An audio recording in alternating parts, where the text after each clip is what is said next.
The Queensland halfback position is up for grabs into the future, but Daly Cherry-Evans now has the chance to make a statement that he both wants and deserves it long-term. Ash Taylor is on the rise and will play for Queensland one day. Ben Hunt has had his crack and may have to wait a while to get another one, so now the Manly captain is in prime position to be a regular selection. He needs to take this opportunity and run with it at Suncorp Stadium on Wednesday night. I think Cherry-Evans will do the job that wasn't done in the first two games, and that is lead the team around from start to finish, and take control in the big moments. He is comfortable in that role and has done it at club level so well. Hunt doesn't do that as much in club footy.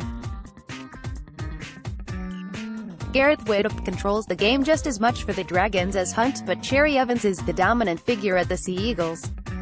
Cherry-Evans does not lack confidence. Last time he was halfback for Queensland, he said he felt he was just in a caretaker role until Cooper Cronk returned. This time he can put his stamp on it. If he's successful, then you can't imagine Queensland will change it next year. Kevin Walters has said the whole team had opportunities to score more points and ensure a win in the second game. You look to your halfback to step up in those tight moments, but unfortunately, Hunt didn't do it. Everyone has spoken about the third tackle grubber that went dead, but even apart from that moment, his kicking game wasn't great. That is the big thing for me. His kicking game was poor. It was like he reverted to the old Bronco Ben Hunt, where I would often challenge the effectiveness of his kicking game. Cherry-Evans always looks more confident and assured with his kicks, and I am backing him to fill that role well against NSW. I am glad Ben was retained as the bench utility because he can cover hooker and half. This is his first full season of Origin, and he doesn't deserve to be dropped for one bad performance.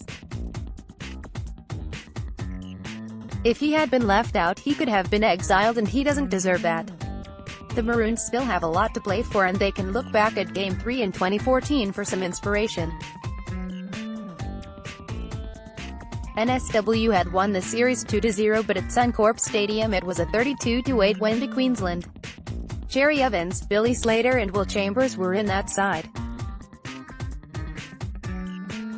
The Blues were cocky back then and talking about establishing a dynasty of their own, but that Queensland win kick-started series victories in the next 3 years. Brad Fittler has ensured this NSW side has a different mindset, and I don't think you will allow them to get carried away this time around. The Queensland dynasty evolved over time. We didn't big note ourselves and say we would create a winning run just after one series.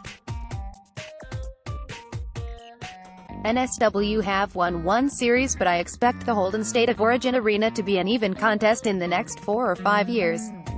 It hurts to lose a series, and Queensland will be hurting. I've been there.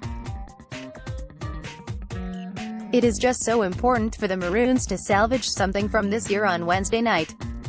If the forwards do their job, then a big performance by Cherry-Evans will go a long way towards securing a Queensland victory. NSW will be doing a lap of Suncorp Stadium with the Origin Shield at the end of the night, but it is important for the Maroons to make them wait until after they have celebrated a win themselves.